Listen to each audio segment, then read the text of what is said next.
Okay, I'll call our audit committee meeting to order.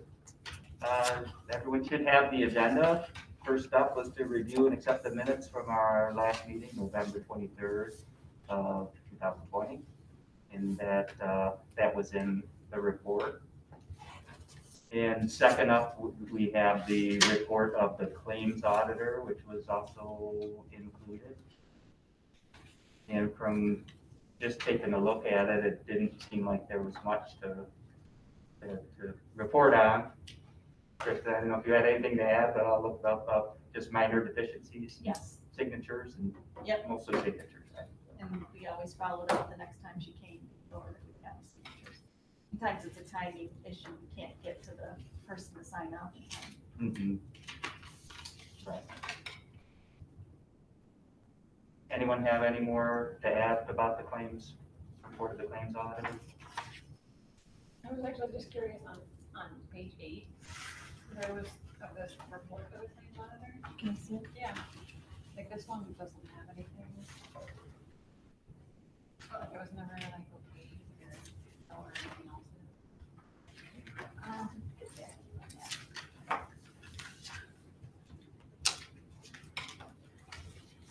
Except that we can do it a little bit. Yeah, I was just thinking someone said it needs to look at the credits to get credit. Oh, sometimes the credits take a couple months, but I'll double check on that one.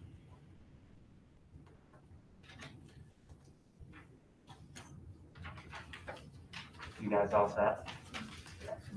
So last on the agenda is the agreed upon procedures report by Raymond Waker. And Ryan had given a little summary of it in the board report as well. It's a single audit, but then there was an issue with doing an audit on what they were intending to do an audit on. So rather they did an audit on our teacher resource center. Correct me if I'm phrasing that improperly. I will, Kristen did that report, so Okay, yeah. that is accurate as best I can. So instead of being able to do a single audit on federal grants, we did, it's called the agreed upon procedures on our state grant, which was a teacher resource center grant, which was a little unusual, but they said it's perfectly reasonable, and they've done that before with other school districts. So really just said that there were no findings or issues that were reported in the process, and we all of our procedures are the same for state grants as they are for federal grants, so they felt comfortable with that. Will they do the NSLP then next year? Or Yes. will it be a different one in the rotation? Or does No, it- they'll go back to the national. They'll go back to that one next Yeah. year. Okay. Did anyone have any questions, issues? Good job. Looks pretty straightforward. We like that. So. We like no issues. So yeah, that completes the items on our agenda. Does anyone have anything else for the good of the order for our audit committee?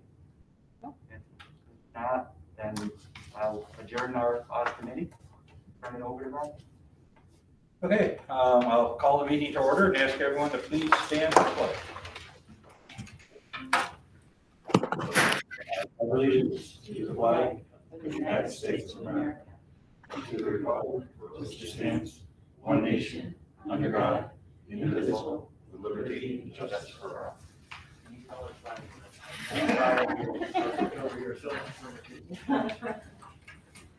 Okay, agenda changes. I do not believe we have any. Guest recognition. I do not believe we have any guests. We just did Marcy.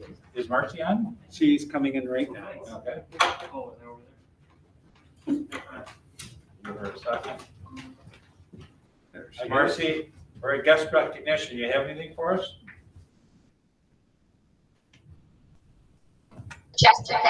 No, hello, everyone. All right, moving on to items 4, 5, 6, and 7. I'll take as one motion if someone would like to make it. Bob, I'll second. Beth, second. Any questions or discussion on any of those items? A couple minutes early, but I just wanted to let everyone know that we are recording this meeting. Beth's playing the wrong one. I just want to, I feel like I need to note, it's a mixed feeling, the successful incentive, but at the same time, there's a number of resignations tied to that incentive, and, there's a lot of service to be had on schools, we're taking action on, and I just feel like I just wanted to comment on that a little bit. It's a mixed bag of a successful incentive, a lot of great people who this made resignation possible for. So I just felt like I wanted to note that. Certainly. Also, in noting there, Ryan had sent out a note earlier, but we're appointing these coaches. We said fall sports is not for next fall. It's actually the fall that's going out there right now, the football practice and so on. So I know that it seems kind of weird, but remember we waited until we knew we were going to have it before we did it. So it's for 2021, not spring of 2021, not the fall. Yeah, thank you. Okay. So we have a motion and a second. Is any other discussion on any of those items? If not, all those in favor say aye. Aye. Opposed? Passed 5-0. Certainly, Ryan, if you could compose a letter for us for all of the retirees. I don't know if we'd all like to sign it or whatever, but thanking them for their service. We'd like to get that out to them. So. A lot of years of experience. Yeah, absolutely. Expertise.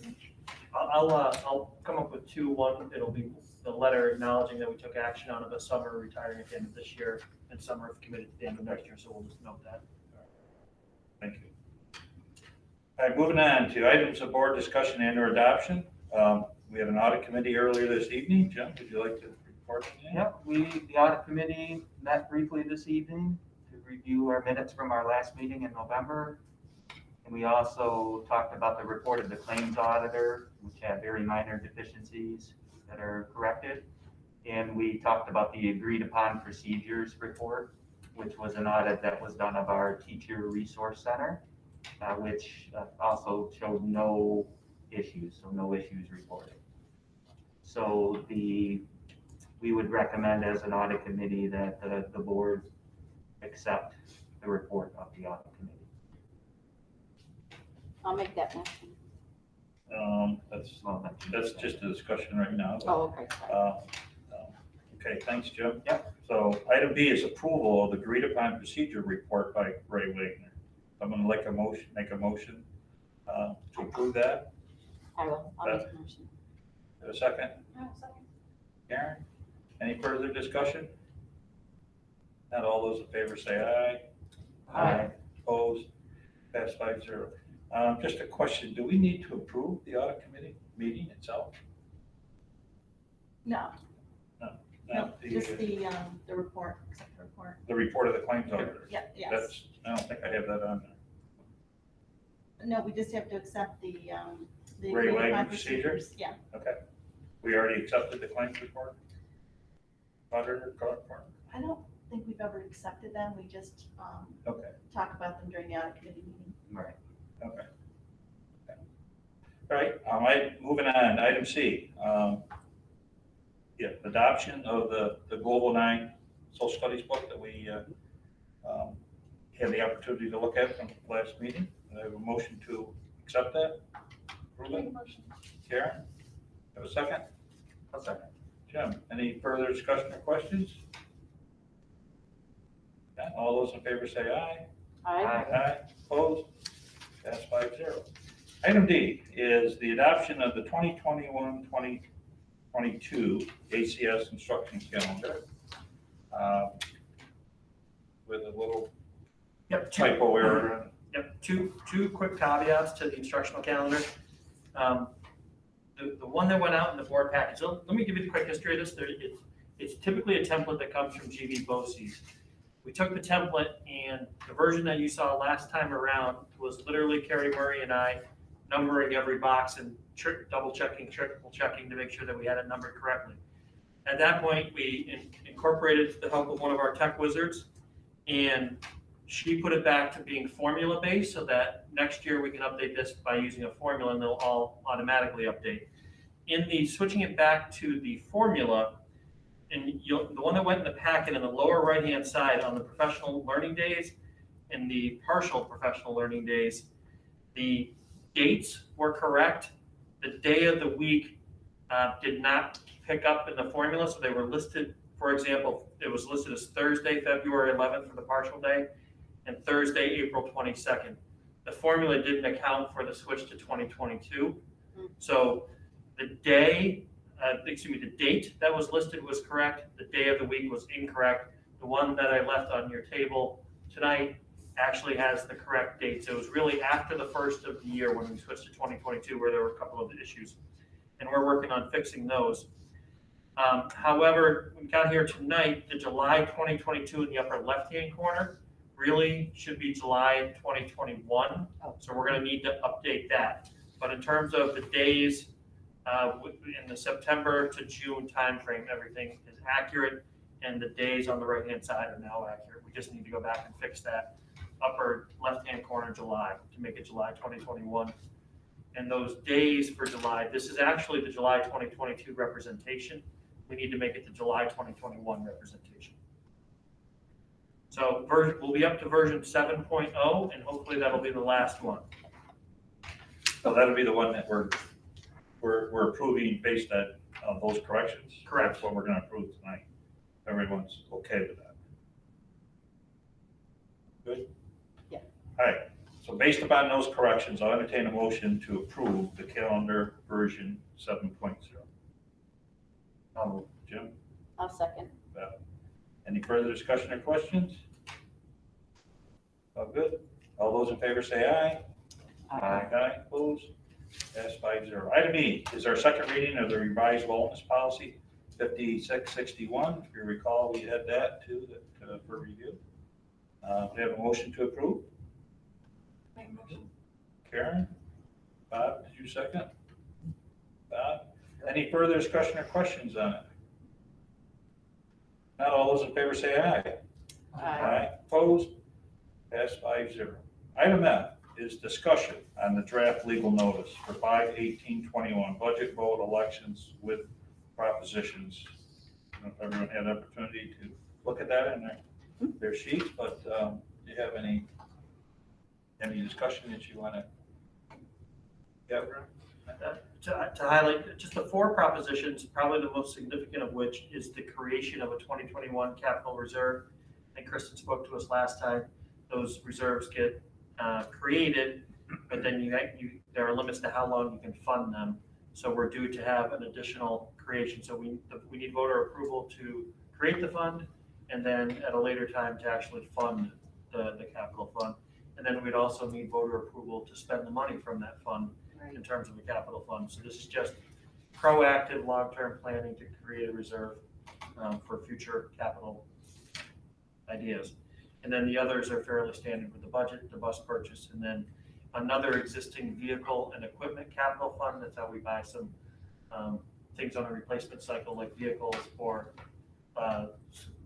some heavy or expensive equipment, such as a scoreboard for a baseball field, comes out of this type of fund. And again, it's funded, it was created through the voter, and the voters will need to vote to make sure that we can spend that money from that fund as well.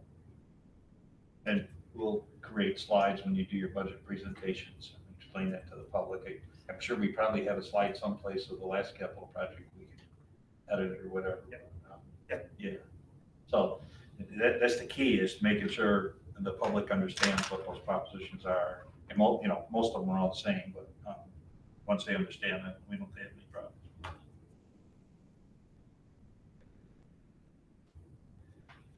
All right. Anybody have any questions on that?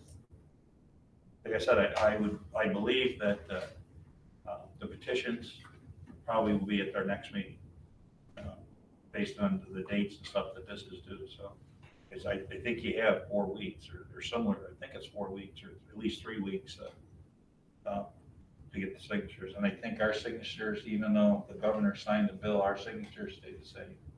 You need 25. For big cities and stuff, that needed 100 and something, and lowered it to 50. Because that did pass and the governor did sign that, so it's effective this year. Next is discussion on the budget. And we have a special education presentation this evening. And there's Jackie. I'm gonna stand over here with this, less flashing. So per our conversation, following the last meeting, Thanks. this budget presentation, we're focusing a little bit more on the budget and not as much on the special education program. We can make recommendations at a future time to look more at the program offerings for students or program services that are available to students. So if it feels a little more focused in on the budget, we're trying to be responsive to some of the recommendations that came our last time around. So thank you, Jackie, for adjusting. Thanks. Thank you, Dr. Pichetti, and hello, board members. So this evening, I'm going to take you through just a few slides on some of the areas that fall under the special education PPS department, including our curriculum and instruction, our title funding, and our grants. So thank you, Jim.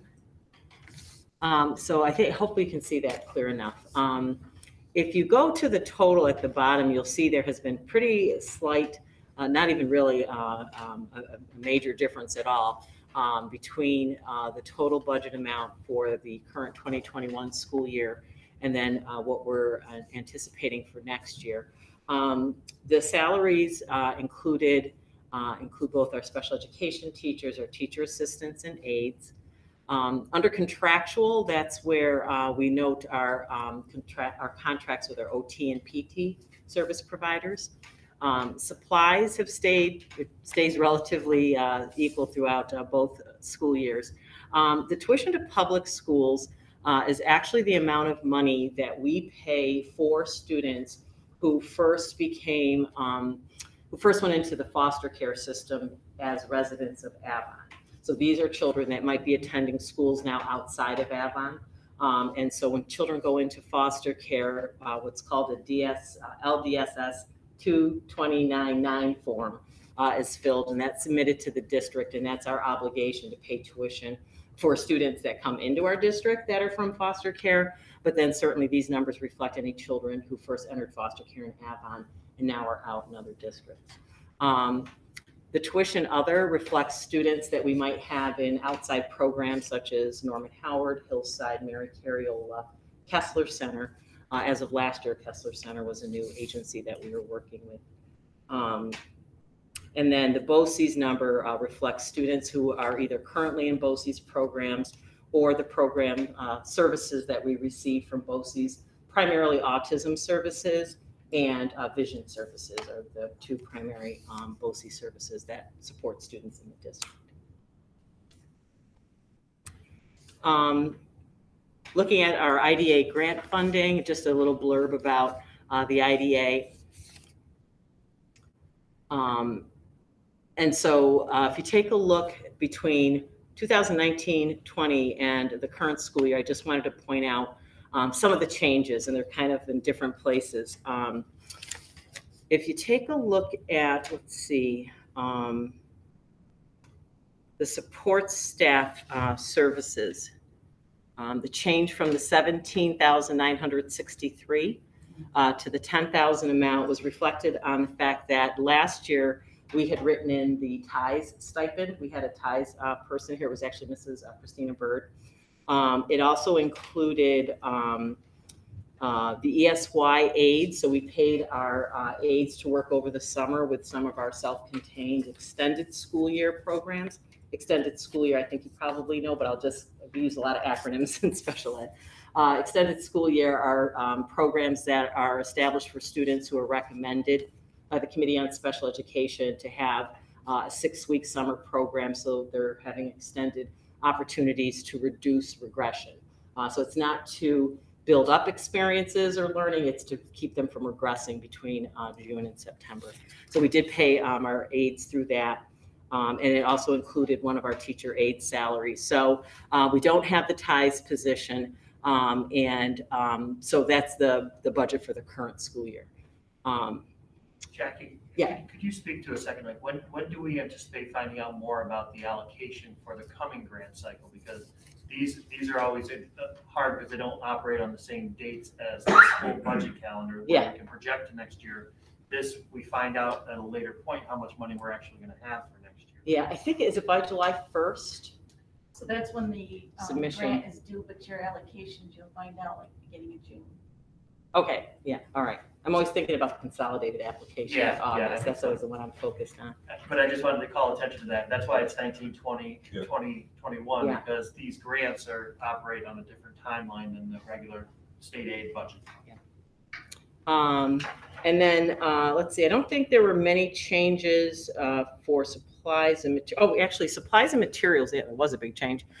From last year, the 1,000 to the 4,100 is reflective of 2 students with disabilities that have some very specialized equipment that we purchase through our relationship with BOCES.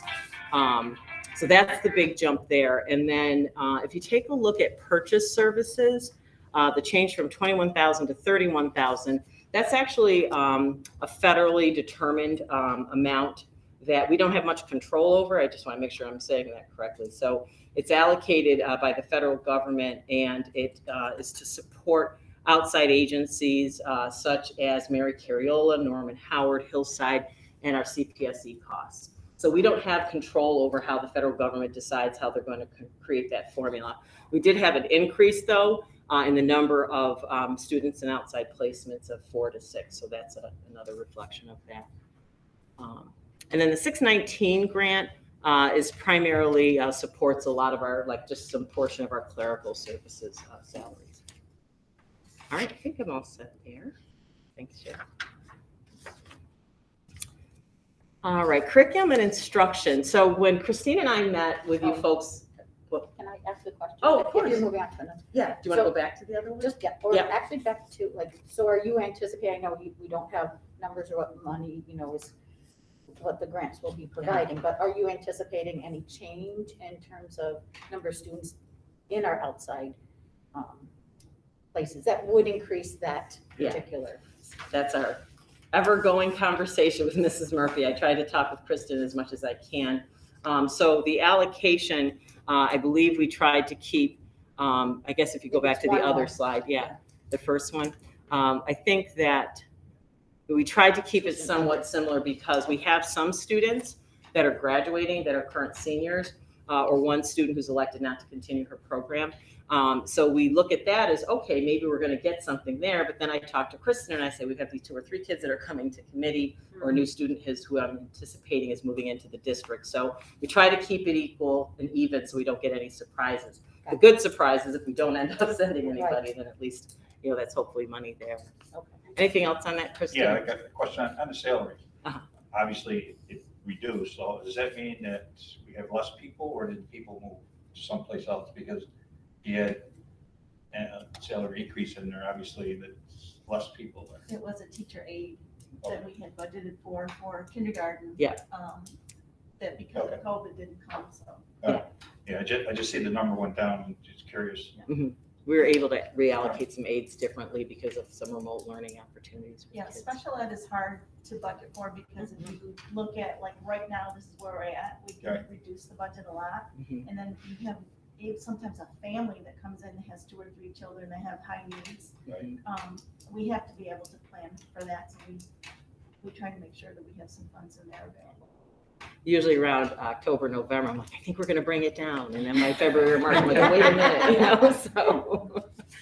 Thanks, Jim. Anything else? Thank you, no. I think we were at the Right there. curriculum, yep.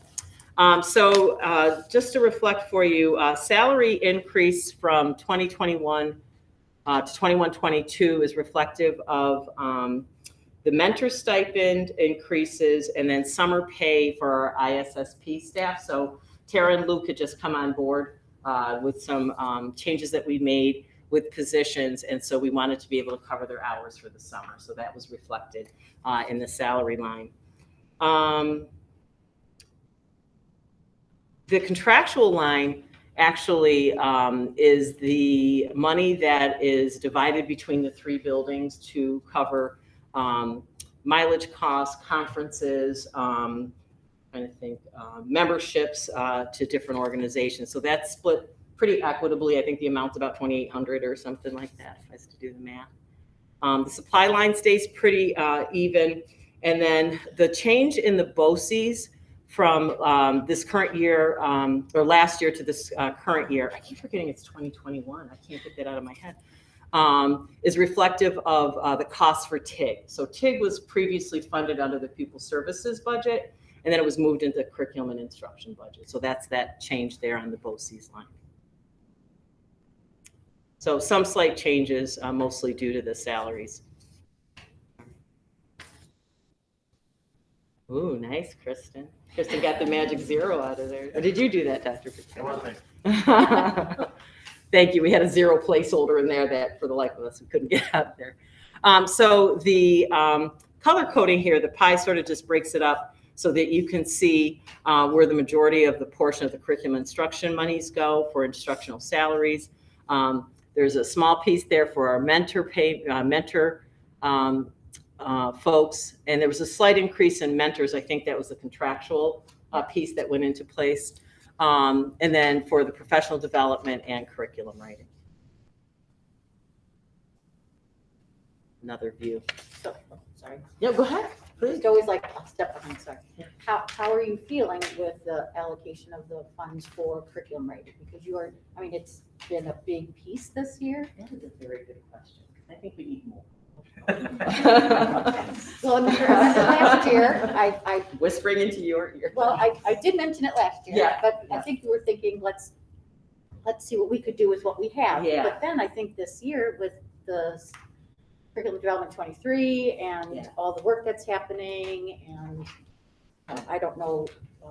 I don't know how what to the get current- more, but I know that with the allocation, for example, last year, I think I had the number emblazoned. It was like, well, it was up there, but 10,490 or something like that. And it's hard because people are making requests for X number of hours, and we have to reduce that because we're trying to be equitable across K-12. So we try to look at, what are the current initiatives that are moving forward. And last summer, we were really trying to move forward the math alignment, and that started with our relationship with GV BOCES. So, trying to sort of figure those things out. But I think another big push for the late arrival days was to be able to take, curriculum writing and professional development and not see it as just a summer opportunity to really try to build that, through the school year. But could always use more, but. And in the last several years, at the last week in June, when students are gone, they, the Use that department time. has calculated or planned for, we give them a dollar figure, and then they do a plan for curriculum Yes. writing, and anyone that's interested and it is approved, then we could spend some monies from this year. Right. Yeah, so last year when we did it, we had the kindergarten, I think 9 through 12 science. I think there was another grade level that took us up on that, and we're doing some curriculum work, through the spring to kind of help us spend down some of that. So, And sometimes too, when there's regents and people don't have proctoring responsibilities, and I don't know where the middle school is at with some of their end of the year assessments. So there was, sometimes it's in-house as, finding those, as you've done so well, pockets. Sure. Like the CD23 conversations, I think took place like on June 16th and 17th. So that kind of came in at the end of the year and tried to set the stage. Yeah, we had that strange ending last year where everything got moved up because we worked through spring break. Right. I think the other thing that Jackie's done is she's been creative in working with the union to allow for some of the 21 hours that are part of the contract to not just be self-directed professional learning, but to purpose those hours towards curriculum writing also. Yeah. And which is why, Training. one of the reasons why when we look through the rollover contract to make one rate and not separate the price of teaching at $25 an hour, curriculum writing was $24 an hour, and professional development was $26 an hour. It just, to make it one rate in doing this kind of work makes it a little bit easier to sell it that way too. I remember when you first started and we would talk about it, I'd look at you and go, I don't know which one's, and you're like, does this make sense to you? So we have 3 different rates. yeah, absolutely. As we've probably shared in the past, the title funds are based on our number of students who are considered low socioeconomic or receive free and reduced lunch. Those funds can be, slightly impacted by enrollment. So if you look at from last year to this year, and again, we report on last year because we don't know our funding allocation. Most of the time, It stays pretty even from year to year unless we have, high shifts in enrollment, which I don't think we experienced these last 2 years. The funding supports things like an AIS provider down at the elementary school. We also have an equitable shares that we have to portion out to private and parochial schools. It's funded social worker and certainly any supports for our homeless youth. In fact, Chris and I were just talking about this last week around, can we use these funds to support like transportation efforts, around kids that we're bringing into the district who are currently homeless. And then the Title II, I think they're not a big change there, but one of the things I wanted to say about Title I is that we did use carryover money from Title I to purchase the iReady program, not for this year, but last year. So that was about a $25,000 investment that we were able to support to at least get us up and running with it until it could be budgeted into the general fund that we used the title money for. Title II is included with some of the training for ISSP. We were very excited both last year and this year to bring master teacher to both our teacher assistants and now our teacher aides. So it's been really, because we kind of had this situation where we're like, what are we doing with the teacher aides on these late arrival days? So we didn't want it to be something where they didn't want to come into work. So Crystal worked real hard with me and we got that going for the aides and they love it. Again, the Continue iReady training, we still use swivel technology for some of our work and coaching with our teachers. And then you can see some of the other things there. The Title III, which is specific to our English as new language or ENL learners, that is actually a slight increase from last year. I used to have the number memorized. I think last year was at 1,941 or something like that, or something around that range. So we do see a slight increase in our ENL numbers. We actually are in a consortium with several of the regional schools. And so Geneseo, for the last 2 years, manages the Title IIIs for the districts. And so we got the word out to our 2 ENL teachers. We got to spend down some of this money and not wait until June. And boy, those ladies know how to spend money. I just signed a bunch of requisitions today. You see them coming in. So they're excited, and we're excited too, because it's really bringing some great resources to our English language learners. And that's the new English as new language? Yes, That's ENL, English as a new 'cause language. it changes. It does. So Yeah, we say ELL. I was we just say doing something ENL, we yesterday say with the SL. group and Yeah. I said ELL. Yeah, no one seems to Okay. get offended if you say it different ways. I guess Okay. it's okay. And then Title IV was one of the newer titles. I think I mentioned this last year through ESSA.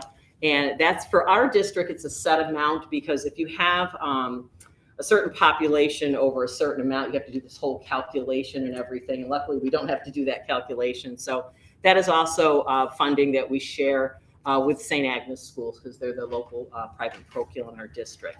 Our amount, I think, kind of comes down to a little bit closer to like 8,000 or something. That money has been really helpful in supporting some of our technology initiatives. I love having conversations with Jim about that stuff. And then this year, because of the push for social emotional learning, we've built in some of the contracts for a school or for a psychologist that's working with us with students on the autism spectrum. We're very excited about that, Dr. Danielle Morris. It supported the contract for Maureen Thayer when she did the social emotional inquiry project. And so some of the well-rounded education stuff also includes college and career readiness. Thanks, Jim. So just to wrap up, some highlights and sort of updates.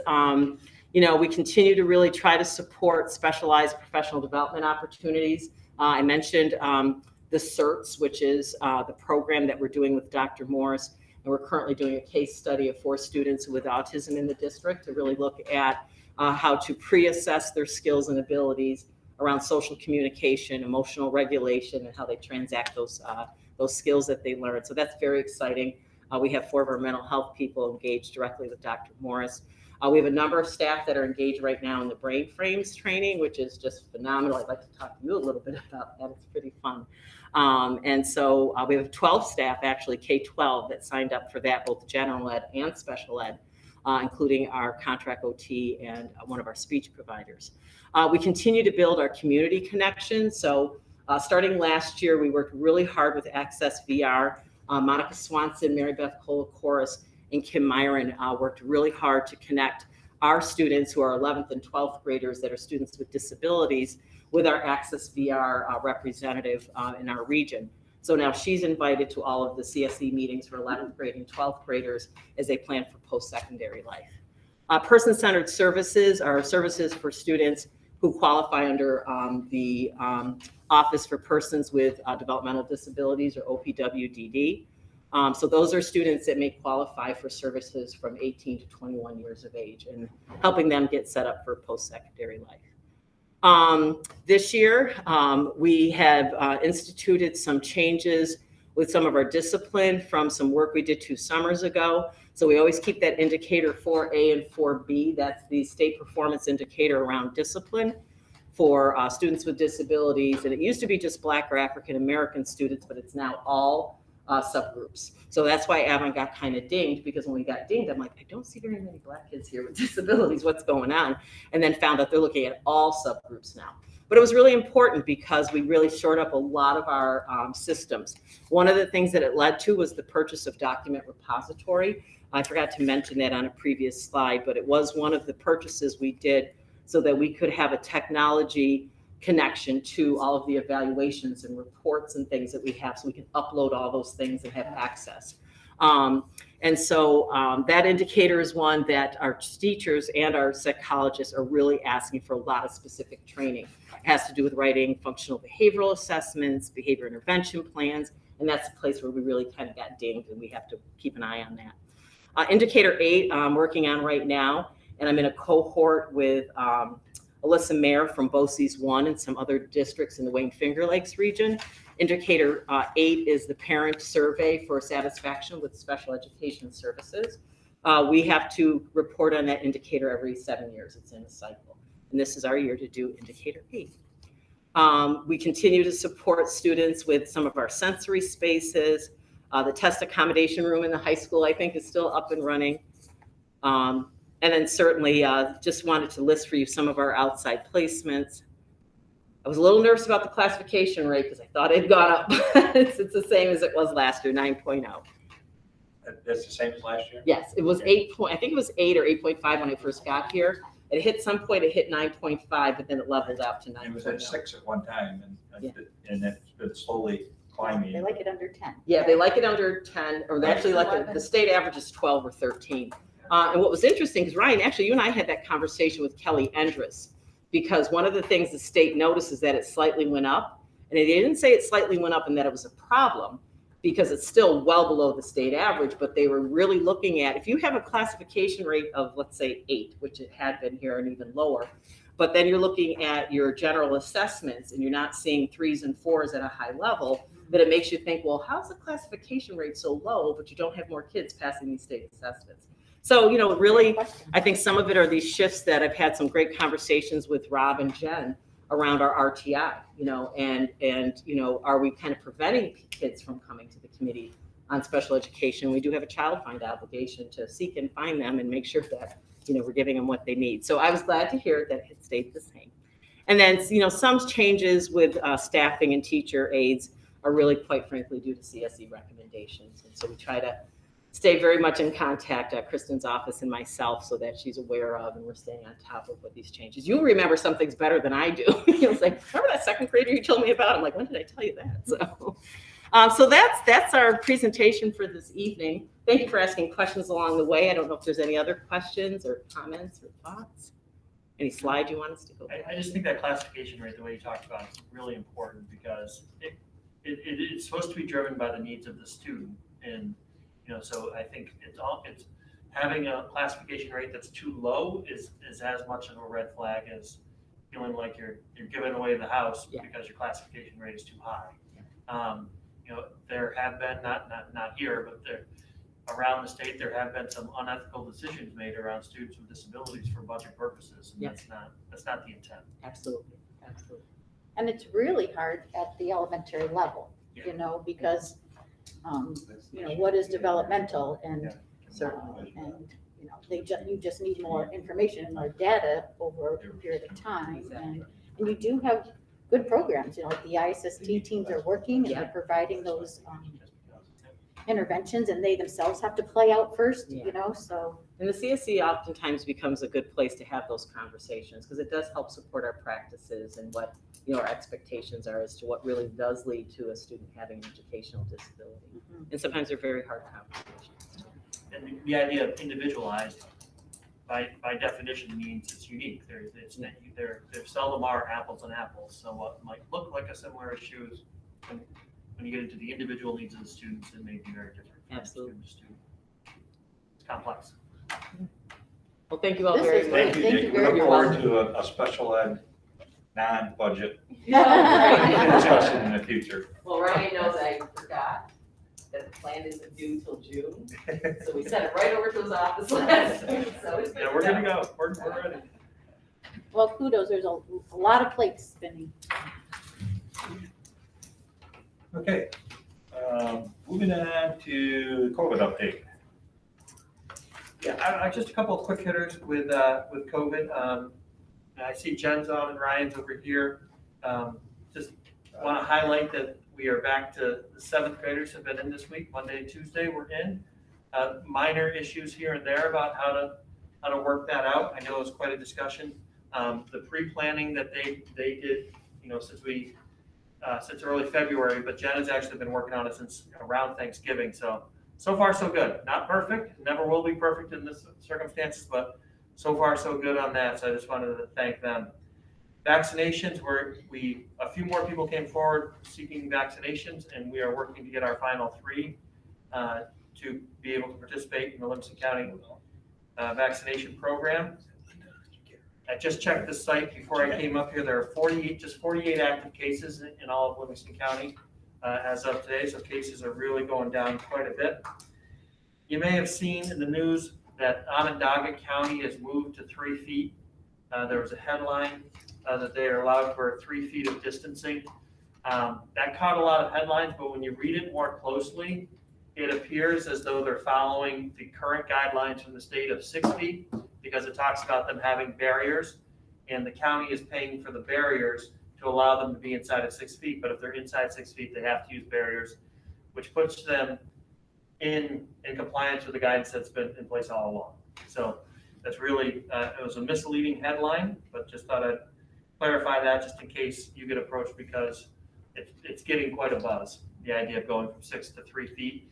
And when the state does it, we'll be ready to go. But as of now, the state has not changed their guidance on that yet. Travel guidelines. So the governor has made statements about travel, and there is some information on his website about travel. There are no written guidelines that have resulted as a result of his statements. And so I was in conversation with Laura today, and we are pushing to see, is the state health department going to issue those guidelines in writing? Because as of now, they have not. That's about those who are fully vaccinated, which is the 2 weeks after the second dose if it's 2 doses, or 2 weeks after the single dose if it's a single dose, to be considered fully vaccinated, not having to quarantine if you're within the 90 days of getting the vaccine.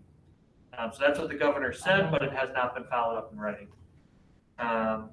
And then you see the administrators, just as a quick update, for the next board meeting on the 22nd, we'll be back in together here.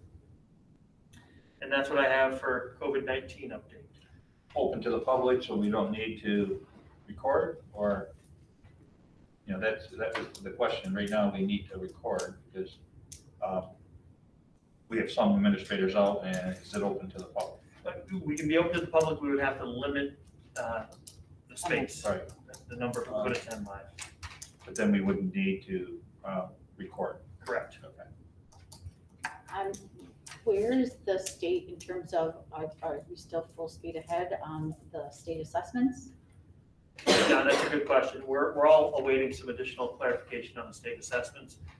As of now, the dates are posted and they're out there. The collective request for a waiver from the federal government was denied. There's still some information being collected because New York State is still trying to get an individualized waiver. So for example, a survey was posted in the last couple of days about us communicating what we're using for our benchmark system, how we're using the results, how do we report the results. And they're trying to make the case that schools are not going to be reliant upon these tests to measure the learning loss. But as of right now, the dates are still the dates.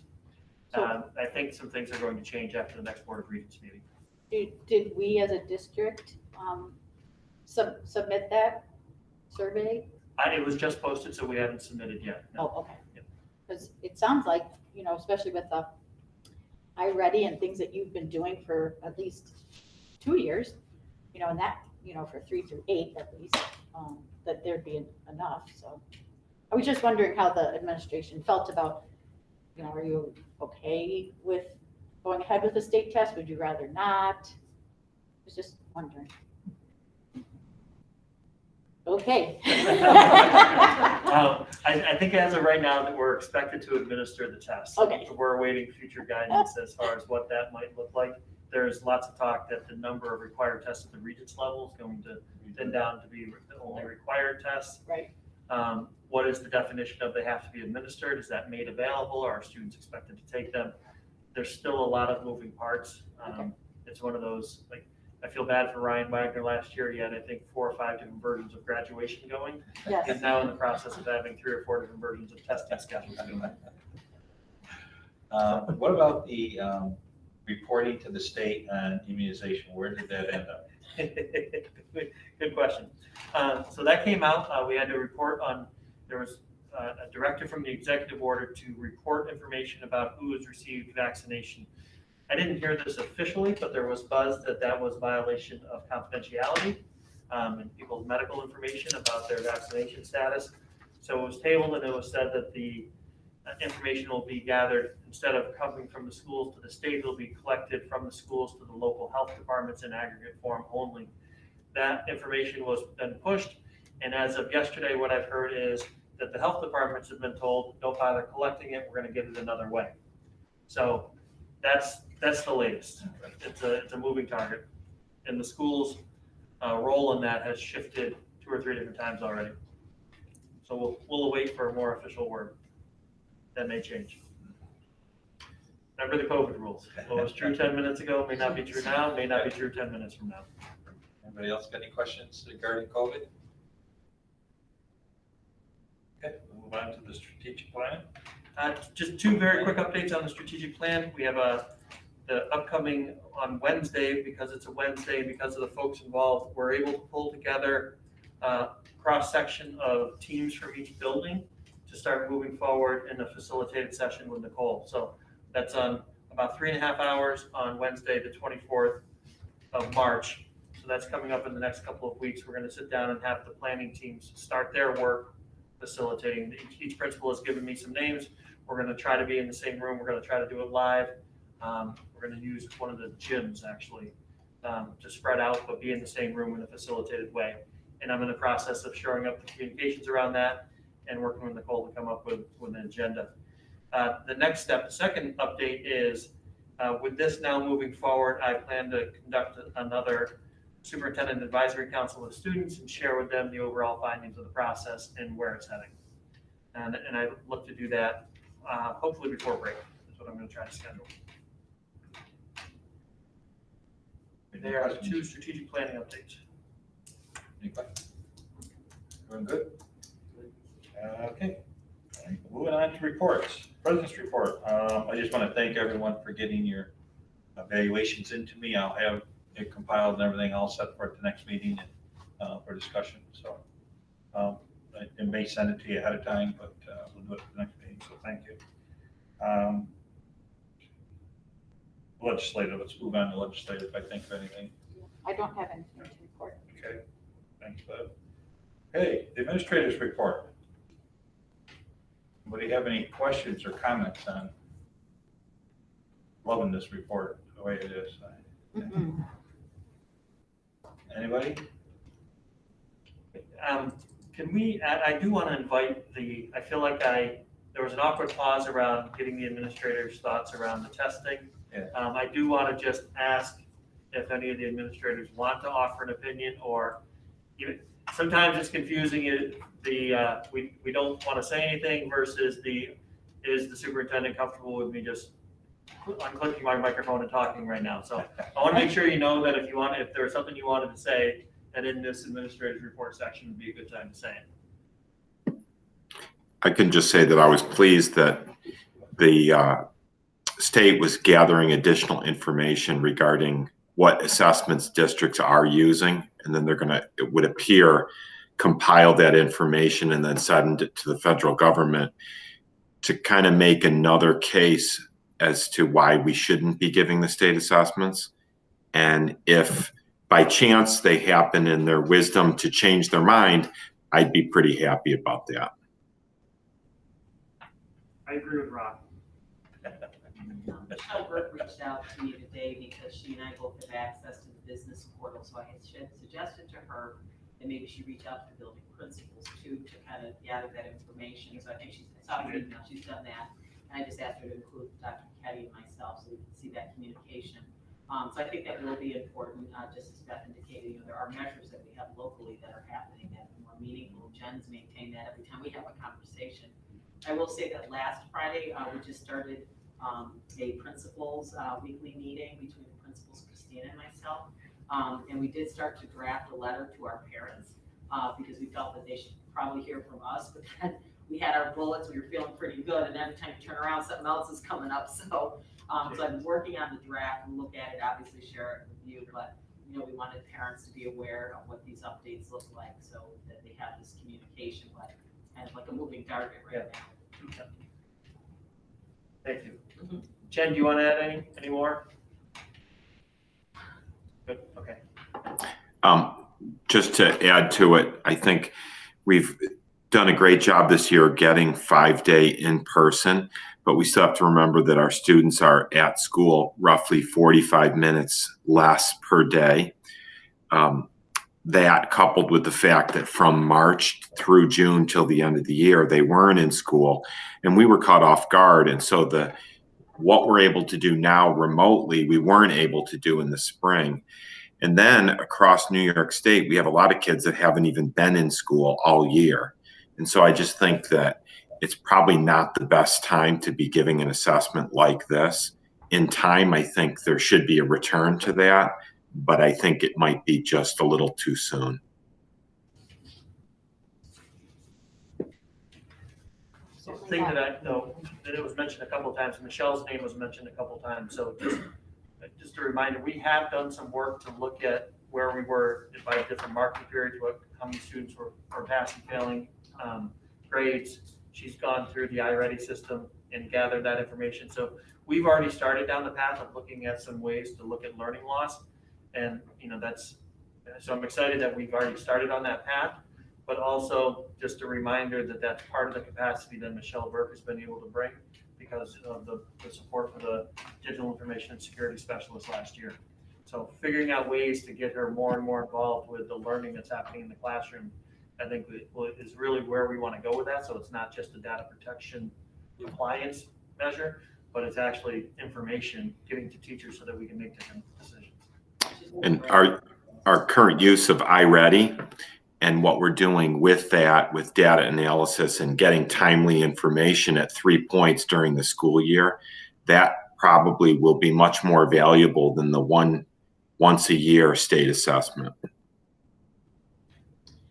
Where are we with the percent of students who are still, for at least K6 or K7, we're still full on remote? Do we have many? No, Because I know we had it was in the board report, the numbers that went down. We're about half of where we were when we started in September. So I don't know the numbers per grade or building right in front of me, but we started out at about a high of 85 students and we're down to about 45 students now. So the staff that are working with remote, that's still they're still doing that. They still have students that they're working with remotely. They are. We have made some adjustments to the schedules because of the numbers of students. We're able to redeploy to meet other needs. But they're fully remote, attend school though. Correct. Some of those students are fully remote. Yep. Still about half of the ones we signed up in September are still fully remote now. Okay. And even as the COVID numbers continue to change that are being reported, since Monday of this week, 3 additional students have now come back to in-person since I gave the numbers to Ryan. So it's trending down pretty quick as the narrative starts changing across the state and across the country. Yeah, that probably won't change until the next school year starts September. Correct, and it's still undefined as far as what we're gonna be required to offer. Most people speculate that even with the governor's, the change to his emergency action powers, since that came through an executive order, there's still talk that that could be extended through executive order, through the existing executive order, so that some sort of remote option may still be required of us next year. But it's undefined officially. Anybody else have any questions for administrators? None? Kristen, do you have anything new you want to report? Nothing I can think of. Right? Nope. Anything additional? I'm good, thank you. All right, moving on to roundtable. Let's start, Beth. I'm good. Karen? Wow. Jim, I'll leave you. I'm all good. My opinion. Okay, our next board meeting is on Monday, 3/22. Leads us into our second guest recognition, Marcy. And I keep forgetting Jim is sitting right there, so either one of you have anything for the board? Nope, no, I don't have anything. Have a good night. All right. Thanks, Marcy, you too. Okay, information in your packet. We have no executive session as we have no new updates. So with that, I'll entertain a motion to adjourn. I'll make that. Beth, have a second? I was gonna say, no one wants to adjourn. All those in favor say aye. Aye. We are adjourned. Thank you all.